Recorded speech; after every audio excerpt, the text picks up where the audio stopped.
Assalamualaikum warahmatullahi wabarakatuh. Selamat datang kawan-kawan semua di channel Riam Biru.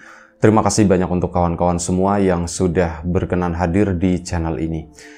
Kali ini ada satu cerita datang dari Mas Julianto di Nganjuk, Jawa Timur. Mas Juli ini menceritakan tentang satu peristiwa horor yang pernah dialaminya sekitar tahun 2000-an. Tepatnya itu lupa Mas Juli ya. Jadi di tahun 2000-an tersebut Mas Juli masih sendiri dan dia itu baru bekerja lebih tepatnya kurang lebih sekitar 2 bulan di sebuah produsen kerupuk atau pabrik kerupuk rumahan kayak gitu ya. Nah, si Mas Juli selama 2 bulan bekerja itu kan tentu saja masih banyak belajar, dan pada saat itu akhirnya setelah belajar Mas Juli bisa menguasai ilmu yang namanya ngegoreng kerupuk, karena itu salah satu yang di tempat tersebut itu paling susah. Jadi kalau udah ngegoreng itu grade-nya atau levelnya itu ya ke atas begitulah ya. Kalau cuman bikin adonan atau apa itu tuh termasuk gampang. Nah, Mas Juli karena dia laki-laki gitu kan, akhirnya ditawarin sama bosnya, "Juli, kamu mau ndak ini buat awalnya buat serep gitu ya, buat cadangan orang goreng," katanya. "Kamu belajar aja ngegoreng." Ya akhirnya dilakuin sama Mas Juli, belajarlah, dan kurang lebih sekitar 2 bulan itu udah bisa menguasai, udah bisa dilepas, boleh dibilang udah mahir sendirilah. Sampai pada suatu saat ini tuh lagi deket-deket bulan puasa waktu itu ya. Nah, bulan puasa itu permintaan biasanya itu naik. Jadi yang namanya produksi itu ditambah lagi, dan beberapa karyawan pun itu tadi akhirnya disuruh lembur. Nah, normalnya kerja itu pagi sampai sore gitu. Biasanya itu tutup. Kadang memang lembur itu sampai malam, bisa sampai jam 12. Dan waktu itu Mas Juli karena diminta lembur sama bosnya, sama majikannya, "Juli, nanti kamu lembur ya." Jadi hari itu dari pagi berangkat, jam 1 itu pulang, nanti istirahat dulu, malam sekitar jam 7 Mas Juli disuruh berangkat lagi ya untuk itu tadi shift malamnya. Dan ngegoreng ini kan bahan-bahannya itu biasanya udah kering, udah dijemur, itu udah banyak lah, udah plastik-plastikan begitu, udah bal-balan istilahnya ya. Nah, ini ya udah Mas Juli itu cuman tinggal ngegoreng doang. Dan ternyata malam itu ya Mas Juli datang ke sana ya sekitar jam 7. Ternyata masih ada beberapa karyawan di sana. Ini yang bagian pengemasan gitu, gorengan-gorengan yang tadi siang atau tadi sore itu baru selesai dikemas. Memang udah dimasuk-masukin plastik, cuman kan nanti dikemas lebih kecil-kecil semacam itu ya. Dan sebelum kita lebih jauh ke dalam cerita, mohon izin mau promo bawang goreng Nyawiji terlebih dahulu. Sebentar aja. Bawang goreng Nyawiji ini ya bawang goreng yang renyah pastinya, bawang goreng murni tanpa campuran apapun, nggak ada tepung, nggak pakai dicampur ubi, campur apa itu nggak ada, bener-bener murni bawang digoreng, dan tentu saja rasanya itu nikmat. Kita pakai bawang Brebes ya. Untuk kawan-kawan yang kemarin sudah memesan, terima kasih banyak atas pesanannya, semoga suka bawangnya. Untuk kawan-kawan mungkin yang penasaran, belum pernah memesan, belum pernah nyobain, ya ditunggu pesanannya. Itu aja bisa didapat di beberapa toko online, Shopee, Tokopedia, dan yang lain-lain, atau nanti detailnya ada di bawah video ini ya, di deskripsi video di bawah ini. Itu aja, terima kasih banyak semuanya. Kita lanjut cerita dari Mas Julianto di Nganjuk tadi. Malam itu berangkat jam 7, masih ada beberapa orang di sana, dan dikirainya Mas Juli itu mereka juga mau lembur. Ini adalah lembur pertamanya Mas Juli selama kurang lebih 2 bulan bekerja di tempat tersebut. Ya awalnya seneng ada ini orang-orang gitu kan, tapi loh kok setengah 9 mereka itu udah mulai kemas-kemas gitu kan. "Duh, mau pada kemana?" "Aku mau pulang, Jul, aku belum pulang," kata si karyawan itu ya. "Loh berarti ya kamu sendirian di sini," kata situ ya salah satu karyawan. Akhirnya ya jam 9 kurang mereka itu udah pada pergi. Mas Juli pun sendirian di pabrik, atau jadi pabriknya itu di belakang rumah si majikan tersebut. Belakang, samping gitu ya, itu penuh semuanya pokoknya dengan dunia perkerupukan. asem aku ternyata sendirian di sini, mana aku harus ini nih gitu ya, harus ini. Terus habis ngegoreng nanti tak masukin dulu ke plastik, nggak ada temannya. Biasanya kan kalau habis ngegoreng ditunggu sampai agak adem gitu ya, baru dimasukin ke plastik besar gitu. Nanti baru keesokan paginya tuh dikemas lagi ke kemasan-kemasan yang lebih kecil. Nah itu Mas Juli sendirian di sana ngegoreng, dan sebelum pulang ada salah satu karyawan itu yang bilang, "Jul, baik-baik ya," katanya, "hati-hati ya di sini ya," gitu. "Apa sih Mas?" gitu kan. Beneran," kata si Masnya. "Wis pokoknya hati-hati." Ya. Sudahlah ngegoreng di situ, dan majikannya Mas Juli itu, majikannya itu perempuan, ibu-ibu, ada suaminya juga. Cuman yang ngurusin di bagian dapur ini si istri ini. Nah, sekitar jam 9 lewat si majikan itu, anggap aja namanya Bu Mira gitu ya. Bu Mira itu keluar ke sana. "Juli, kamu malam ini ngegoreng sendiri ya?" kata si Bu Mira.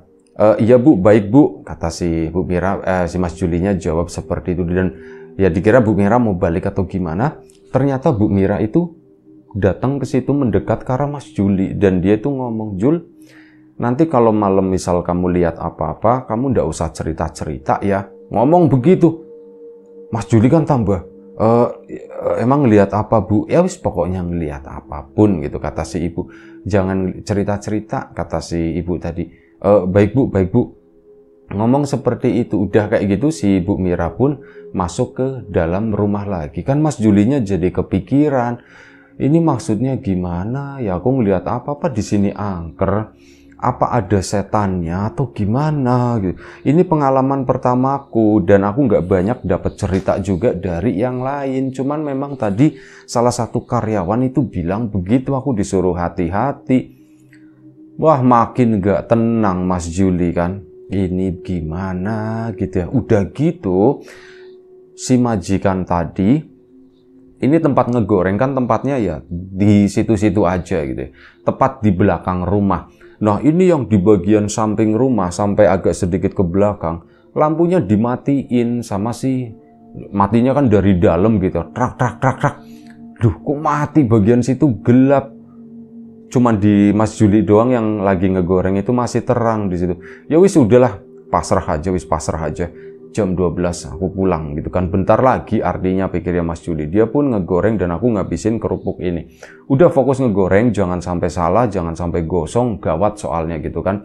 Aku nanti disuruh ganti rugi kalau misal seperti itu. Udah digorenglah terus sampai kurang lebih sekitar jam setengah 12 malam. Setengah 12 malam, Mas Juli itu dari tadi itu memang pikirannya itu, aku nggak mau kemana-mana. Aku mau fokus ngegoreng aja, jadi pandangannya pun nggak jauh-jauh dari kerupuk wajan kayak gitu. Cuman sebatas itu, nggak mau ngelihat kemana-mana, takutnya itu tadi ada sesuatu yang nggak disangka-sangka nongol gitu. Apapun itu udah, rasa takut itu udah muncul sebenarnya. Cuman memang ada sesuatu yang bikin tenang Mas Juli, yang menemani itu kan ada kayak radio di situ ya.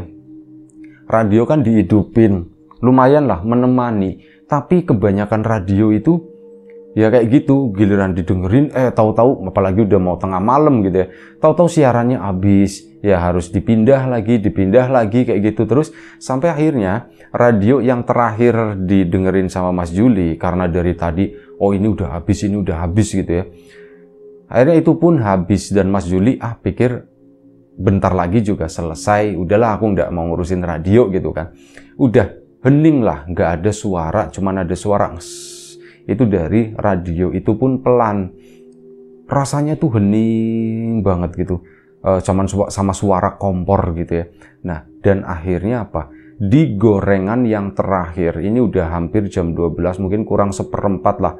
Udah ini aku sekali lagi selesai. Ngegoreng lah itu, makin hening, cuman suara kompor doang. Dan anehnya apa, Mas Juli itu justru, yaitu tadi, dia malah harusnya di situ panas gitu ya. Mas Juli itu malah ngerasa dingin badan. Ini kenapa aku jadi ngerasa dingin begini ya? Suasananya kok beda, kok jadi menyeramkan. Ada apa ya? Dan akhirnya Mas Juli itu iseng-iseng ngelirik ke belakang rumah di sana.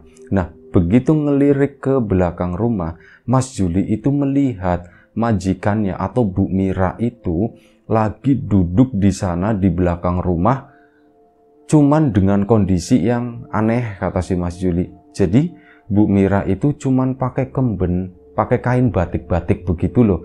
Ini adalah sesuatu yang nggak biasa. Bu Mira sendiri itu ya termasuk wanita yang relatif masih cukup muda lah, di bawah 40 tahun. Suaminya memang beda usianya lumayan cukup jauh, sekitar 10 tahun ya. Nah, Bu Mira itu ya masih muda, masih cantik. Ininya juga masih bagus bentuknya gitu. Ini cuman pakai kemben, malam-malam rambutnya digerai lagi. Mana rambutnya itu katanya agak kemerah-merahan begitu ya. Mas Juli, astagfirullahaladzim, Bu Mira di sana lagi ngapain? Lagi duduk aja di situ.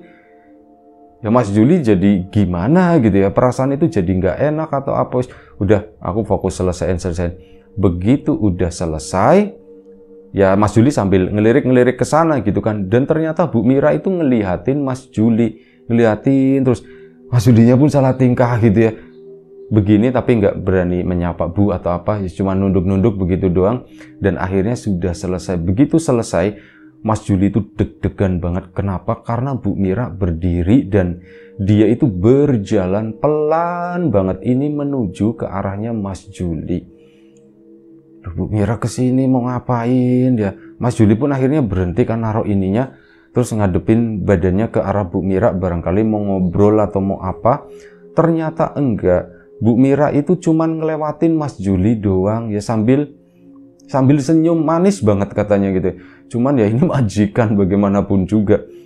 Si Bu Mira ke belakang sana dan membuka pintu belakang itu pabrik tadi. Di belakangnya itu masih ada kebun. Mas Juli kan, loh Bu Mira mau kemana ya malam-malam begini? Nengok ke sana ke dalam rumah gitu ya, barangkali ada suaminya, anaknya atau apa, mau ngasih tahu. Bu Mira ke belakang gitu, mau ngasih tahu seperti itu. Cuman dilihatin kok kayaknya ndak ada siapa-siapa di situ. Mas Juli ini kan udah selesai semua ya, cuman nunggu adem ini kerupuk. Dia pun sempetin ngelongok begini. Bu Mira itu berdiri di kebun, mungkin jaraknya sekitar 10 meter dari pintu pabrik bagian belakang tadi. Bu Mira lagi ngapain? Kesorot lampu dari tempat Mas Juli ngegoreng di situ. Lampu itu sampai ke sana. Itu ya kelihatan Bu Mira itu cuman diem aja di situ. Dan ya ini mohon maaf gitu ya, Bu Mira sepertinya buka kembennya tapi dibeginiin doang loh. Nggak dibral gitu, nggak. Jadi Mas Juli nggak melihat apa-apa, cuman kemben yang dibuka begini. Terus Bu Mira itu jalan ke sana. Ke depan terus makin jauh. Loh, Bu Mira itu lagi ngapain di situ? Dan ternyata setelah Mas Juli amat-amatin, dia tuh nggak berani melangkah lebih jauh gitu ya. Cuman didiemin begitu aja di. Bu Mira itu sepertinya menyalakan sesuatu, kayak menyalakan lilin atau apa, lampu kecil lah di sana. Bu Mira lagi ngapain itu ya? Terus udahlah, kerupuk udah adem gitu, langsung kepikiran ke situ. Balik lagi lah Mas Juli, masukin ke plastik dulu. Sebenarnya dia tuh pikirannya itu udah ke sana. Bu Mira itu lagi ngapain di situ? Apa aku terlalu ikut campur? Kalau misal ngeliat itu takutnya ada sesuatu yang berbahaya nih gitu kan. Takutnya gimana nih. Wis pokoknya pikirannya campur aduk. Plus ada penasaranannya juga gitu si Mas Juli tadi. Aduh, udah dikelarin ini, masukin kerupuk tadi ke dalam plastik. Begitu udah selesai, udah diberesin semuanya gitu. Udah beres semua. Udah, aku mau ke belakang dulu. Akhirnya Mas Juli pun ke belakang sana, melipir begini gitu kan. Mana ya Bu Mira tadi? Itu lampunya masih ada di sana. Dan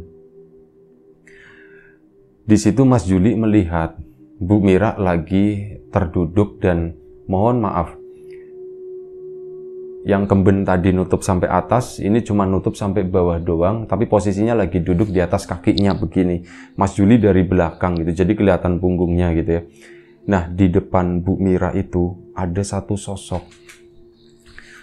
sosok yang menurut Mas Juli itu sangat mengerikan. Itu adalah sosok pocong. Sosok pocong yang lagi duduk juga di sana. Duduknya pun kakinya nekuk ke belakang gitu. Di tengah-tengahnya itu lampu tadi. Mereka tuh diem-dieman. Bu Mira sepertinya matanya merem gitu. siapa si ini aja, siapa tadi namanya gitu, itu pun nggak bisa melihat mukanya itu tuh seperti apa gitu, mukanya tuh kayak gimana, namanya lupa gitu, siapa tadi ya. Wis pokoknya tak ganti ya, namanya tak ganti, mohon izin lupa nggak nulis di depan situ. Namanya Anto aja wis biar gampang. Nah, Mas Julianto, bener ya, dia. Si Mas Juli pun nggak bisa ngelihat mukanya, jadi cuman ngelihat dari belakang doang kan. Yang kelihatan itu ya muka si pocongnya. Dan muka pocongnya itu bukan muka pocong yang hitam, seram kayak gitu, ndak, melainkan muka seorang laki-laki. Dan Mas Juli itu kenal laki-laki tersebut itu adalah salah seorang karyawan juga. Mas Juli makin deg-degan loh. Ini kan mukanya si Herno gitu. Herno itu karyawan juga ya. Ini kan mukanya Mas Herno. Kok bisa begitu gitu, kata si Mas Juli. Aneh banget. Ini mereka tuh lagi ngapain? Jangan-jangan mereka itu ada main lagi atau gimana di belakang gitu ya. Aduh, ini gimana ya? Aku maju ke sana, aku ikut campur. Tapi kalau misal aku nggak maju, aduh, gimana ya? Udahlah, Mas Juli akhirnya aku memutuskan tidak mau ikut campur gitu ya. Dan aku nggak ngerti seluk-beluk masalah ini tuh apa. Bu Mira sama Herno itu lagi ngapain sih sebenarnya? Kok main-mainnya begitu gitu ya, malam-malam di kebun.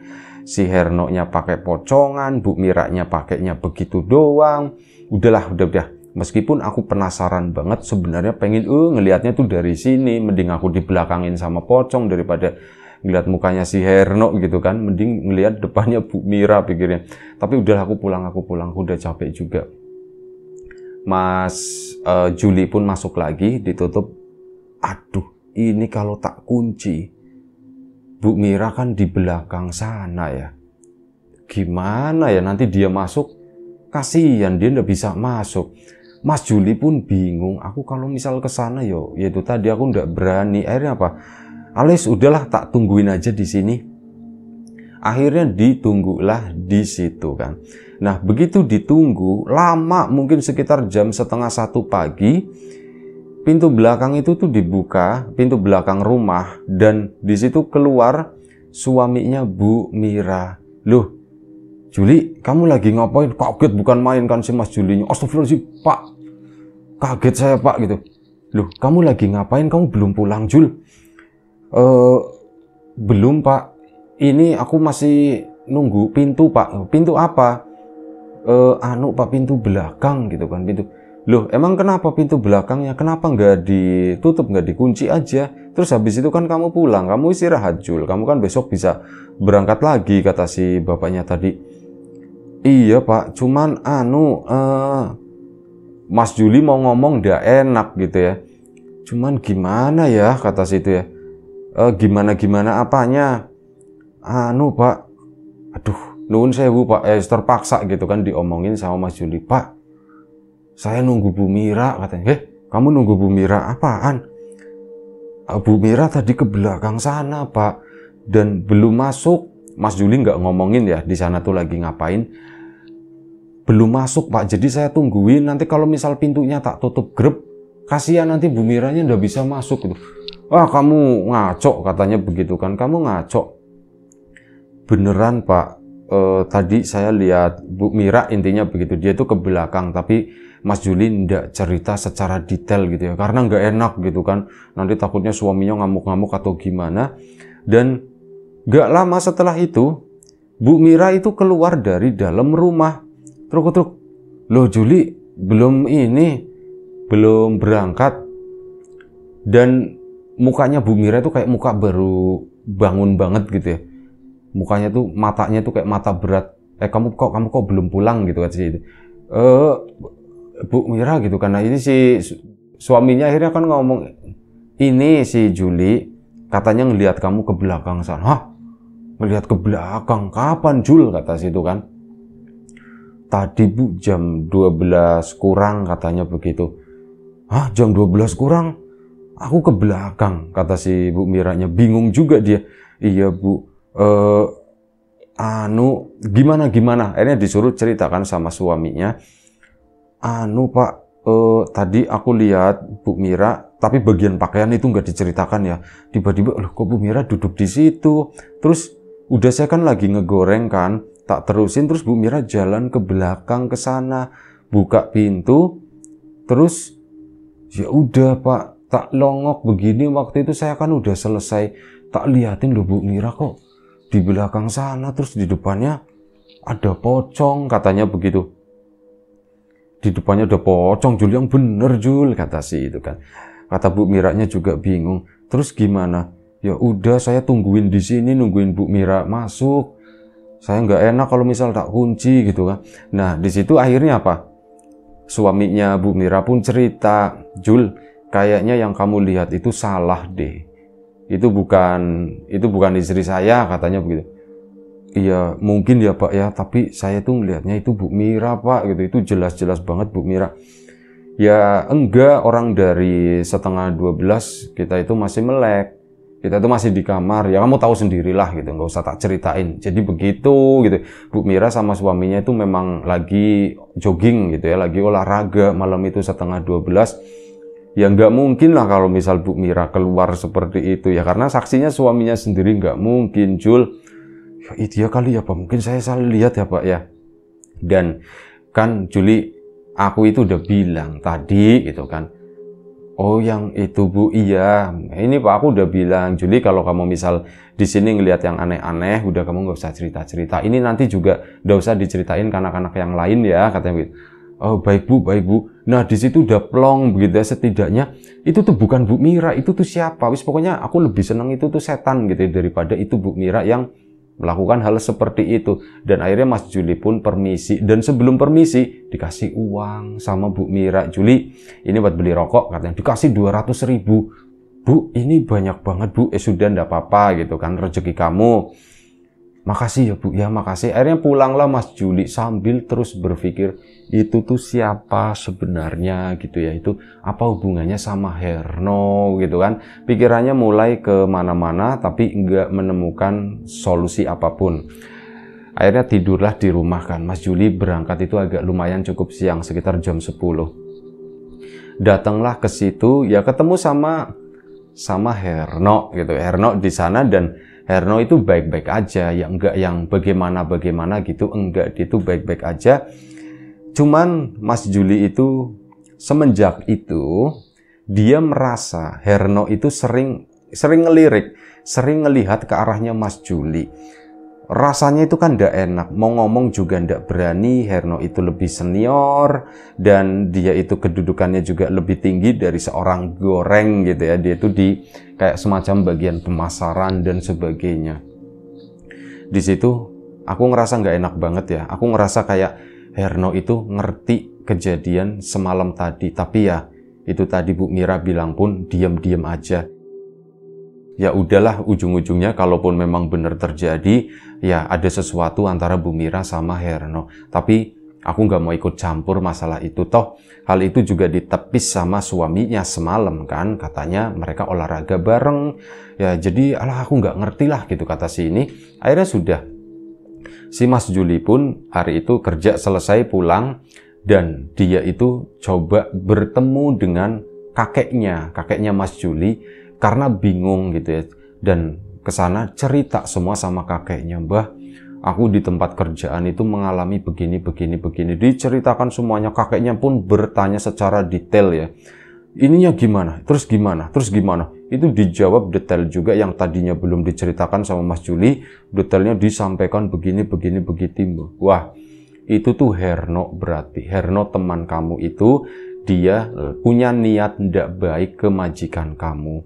Malam itu yang kamu lihat itu bukan secara jazat majikanmu itu, bukan, itu sesuatu yang lain lah. Entah apanya, jiwanya, sukmanya, atau apapun itu. Dan kebetulan kamu dikasih lihat itu, Jul.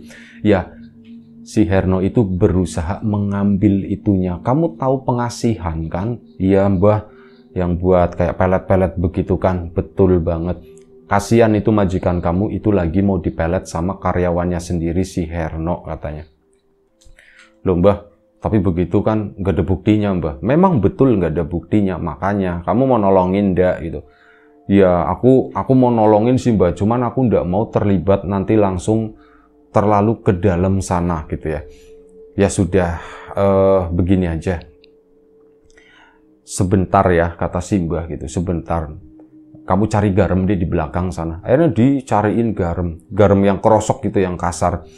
Ini Mbah, iya itu, sebentar. Itu kayak didoain sama kakeknya si Mas Juli. Jadi kakeknya Mas Juli itu orang yang Mas Juli tahu, dia itu dekat atau salah satu praktisi kayak gitu juga, praktisi supranatural gitu ya. Cuman nggak disebarkan, nggak diomong-omongin kesana kemari, itu ndak Jul. Ini nanti kapan kamu sempat, sekiranya orang ndak tahu, kamu sebarin itu di mana si majikanmu itu lewat.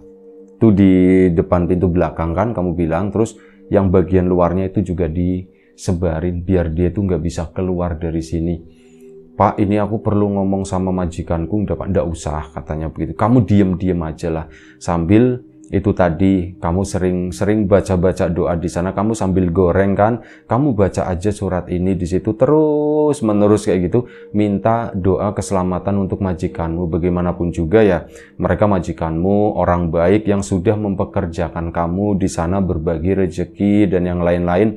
Kamu pun harus memperlakukan mereka dengan baik ya. Anggap aja ini sebagai timbal balikmu lah, kata si kakek. Iya Mbah, akhirnya dilakukan hal itu. Diem gitu kan, ciprat, pokoknya kayak gitu kan. Prakteknya tuh susah, kata Mas Juli, karena banyak orang juga di sana. Ada suatu waktu Mas Juli itu lembur lagi, enak banget itu dilakukan seperti itu, dan bener aja Mas Juli ngelihat Bu Mira itu mirip kayak sebelumnya keluar ke sana, tapi Bu Mira ndak bisa ngelewatin garam. Dia tuh kayak orang bingung gitu ya. Mas Juli pun pertama ngelihat cuman sebentar, tapi begitu ke sana lagi, Bu Mira itu udah ndak ada. Dan alhamdulillahnya begitu, dan 2 hari kemudian Bu Mira itu datang nyamperin Mas Juli. Jul, kamu ngerti apa yang terjadi, katanya. Ngerti apa Bu? Ya berhubungan sama saya, katanya begitu kan. Ya Mas Juli akhirnya, Bu saya ngerti tapi cuman sedikit Bu. Baiklah, itu kamu simpan aja ya. Dan kata si ibunya, terima kasih ya Jul. Bilang begitu Bu Miranya. Loh Bu, kok bilang terima kasih ke saya? Ya ndak apa-apa, katanya. Saya tahu, katanya begitu. Saya tahu ada yang nggak beres, dan saya juga udah ngomong hal ini ke suami, dan suami saya juga tahu Jul, katanya begitu.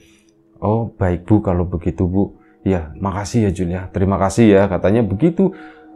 Si ini juga bingung Mas Juli, suaminya tahu, artinya mereka berdua itu sadar kalau ada sesuatu yang gak beres di situ. Dan ternyata bener aja, beberapa hari kemudian, minggu ke depannya, Mas Juli itu udah gak ngelihat Herno di tempat tersebut. Dan kalau dari kawan-kawan informasinya, Herno bilangnya sih pamitan mau pindah kerja, tapi Mas Juli yakin Herno itu sebenarnya dipecat atau dikeluarkan oleh majikannya tersebut karena telah melakukan sesuatu yang tidak semestinya. Walaupun mungkin dengan alasan, nggak pakai alasan klinik gitu ya, mungkin alasannya pakai kinerja dan sebagainya. Ya yang jelas Herno itu keluar dari situ, dan Bu Mira majikan yang cantik itu selamat gitu. Itu kata si Mas Juli, alhamdulillah gitu ya, orang baik gitu.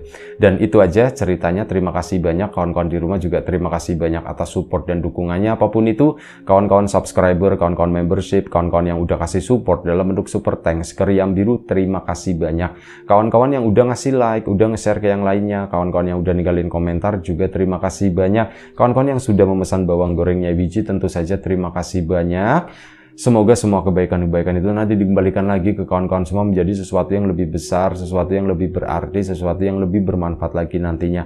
Doa terbaik dari kami untuk kawan-kawan, semoga selalu diberi kemudahan dalam hal apapun, termasuk kemudahan dalam hal rizki. Yang sakit segera diberi kesembuhan, yang sehat tetap dijaga kesehatannya. Baik, sampai jumpa di episode selanjutnya Riam Biru. Jaga kesehatan kawan-kawan semuanya. Assalamualaikum warahmatullahi wabarakatuh.